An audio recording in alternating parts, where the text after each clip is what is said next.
Hello everyone, today I will show you install Drive to show hardware Windows 11. So simply go to your search option, search set to settings. So look here, left side, click on to Windows Update.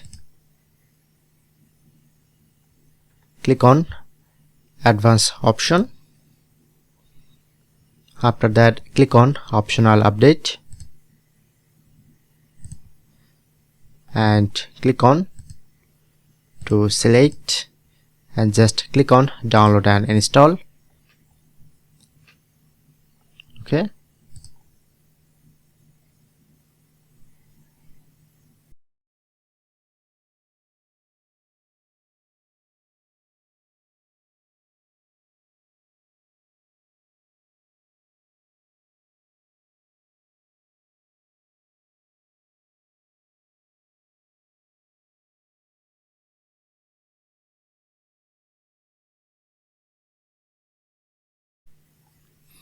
And when complete all process, click on to restart, and that's it.